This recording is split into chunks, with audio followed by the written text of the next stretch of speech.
ఎన్ని సామర్థ్యాలు ఉన్నాయి? 3 సామర్థ్యాలు ఉంటాయి.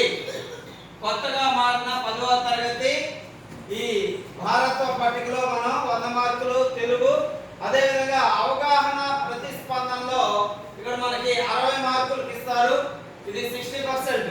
అదే విధంగా సున్నితత్వం కింద 20 మార్కులు, ఇది 20%. సృజనాత్మకత క్రియేటివ్ గా మీరు రాస్తారో అది 20 మార్కులు. మొత్తం 100 మార్కులకు అనేది ఉంటుంది. ఇందులో పద్య భాగం నుండి 20 మార్కులు, గద్య భాగం నుండి 20, ఉపవాచకం నుండి 20, పద్య గద్య పాఠ్యాంశాల నుండి సృజనాత్మకత ప్రశ్న 8 మార్కులకు ఉంటుంది. లేఖ కానీ, వ్యాసం కానీ, ఇంటర్వ్యూ కానీ అది.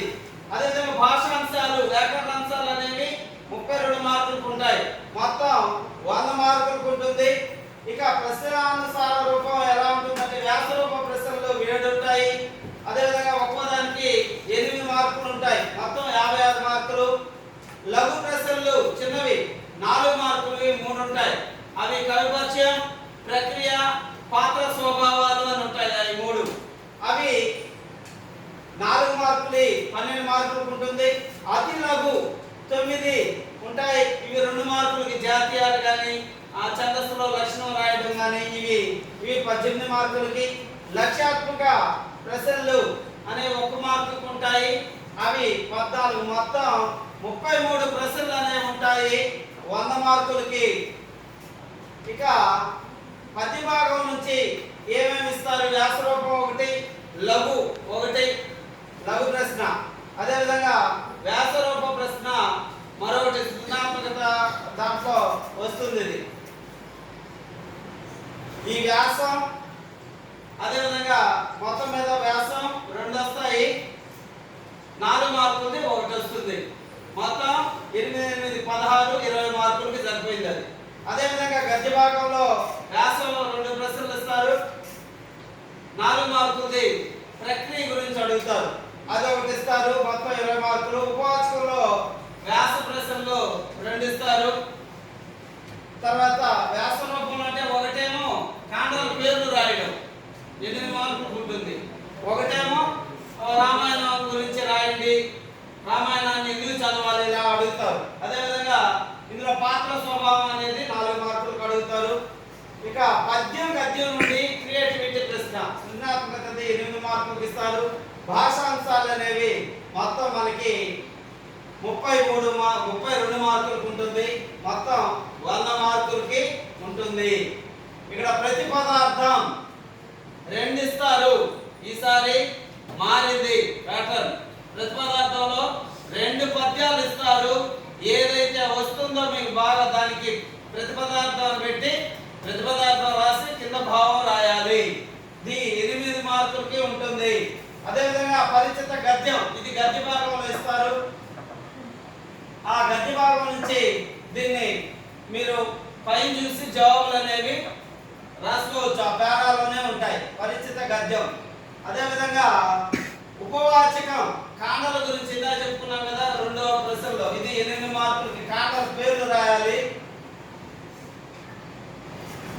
ఇక కవిపరిచయం ఓన్లీ పద్య భాగం నుంచి మాత్రమే ఇస్తారు, శతక మాధుర్యం నుంచి మాత్రం ఇవ్వరు. ఎక్కువ మంది ఉంటారు శతక మాధుర్య కవులు, కాబట్టి మిగతా పద్యంలో గురించి ఇస్తారు. ప్రక్రియ, నేపథ్యం అనేవి 4 మార్కులు ఉంటుంది, ఇది గద్యం నుంచి మాత్రమే ఇస్తారు. నేపథ్యం కన్యాశుల్కం పాఠం 10వ పాఠంలో మాత్రమే ఇస్తారు. పాత్ర స్వభావం, ఇది ఉపవాచకం నుంచి లక్ష్మణుడి గురించి, రాముడి గురించి, సీత గురించి అని ఇస్తారు. వాళ్ళ గురించి రాస్తే 4 మార్కులు. అదేవిధంగా అర్థాలు అనేవి 2 మార్కులు ఉంటాయి. పర్యాయ పదాలు 2 మార్కులు, ప్రకృతి వికృతులు 2 మార్కులు, నానార్థాలు 2 మార్కులు, వ్యుత్పత్తి అర్థాలు 2 మార్కులు, వాక్యం ఇచ్చిన సంధిని విడదీసి రాయటం 1 మార్కు, సంధి పదాన్ని గుర్తించడం 1 మార్కు, సంధి పదం ఏ సంధికి చెందిందో గుర్తించడం, సమాస పదానికి విగ్రహవాక్యం గుర్తించడం, ఇచ్చిన సమాస పదం 1 మార్కు.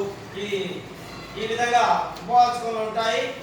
ఉపవాచకంలో కింద ఇదివరకు వరుసగా ఇచ్చేవాళ్ళు ప్రశ్న జవాబులు, అయిపోయింది అనుకోవద్దు. ఉపవాచకంలో కింద ఇచ్చున్నారు. ఇది ఆధునిక వచన రూపం రాయడం, వ్యతిరేకాత్మక వాక్యం రాయడం, అదేవిధంగా ఇచ్చిన సామాన్య వాక్యాన్ని సంయుక్తంగా రాయడం, సామాన్య వాక్యాలను సంశ్లిష్టంగా మార్చి రాయడం, కర్తరి వాక్యం సరైన కర్మని వాక్యం, ప్రత్యక్ష వాక్యాన్ని పరోక్షంగా రాయడం, ఇచ్చిన వాక్యం ఏ రకమైందో రాయడం, సూచించిన వాక్యానికి ఉదాహరణ రాయడం, ఇక విషయాత్మక అంతర్గత ఎంపిక అయిన వ్యాస రూపంలో కింద చెప్తున్నాం కదా, ఇది ఉపవాచకం పద్య భాగం నుంచి మాత్రమే వస్తుంది. ఇక్కడ మధ్యలో ఇచ్చున్నారు ఇక్కడ, కాబట్టి ఇది క్రియేటివిటీ. అదేవిధంగా 27 విషయాత్మక అంతర్గత, ఇది కూడా 8 మార్కులు ప్రశ్న వ్యాస గద్య భాగం నుంచే ఇస్తారు. 28 అలంకారాన్ని గుర్తించి అది ఏ అలంకారమో లక్షణం రాసి ఏ అలంకారమో రాయాలి. మధ్య భాగాన్ని గురు లఘువులు 2 మార్కులు ఉంటుంది. అవి కేవలం ఉత్పలమాల, చంపకమాల, మధ్యమం, శార్దూలం వీటికే ఉంటుంది. ఇక సృజనాత్మక ప్రశ్న అని చెప్పుకున్నాం కదా, పద్యం నుంచి ఒకటి ఇస్తారు, గద్యం నుంచి ఒకటి ఇస్తారు. ఇది 8 మార్కులకు ఉంటుంది. ఇక వ్యాస ఉపవాచకంలో 2 ఇస్తారు ప్రశ్నలు, వాటిలో ఒకటి రాయాలి. ఇది 8 మార్కులకు ఉంటుంది. వాక్యంలో జాతీయాన్ని గుర్తించి విడిగా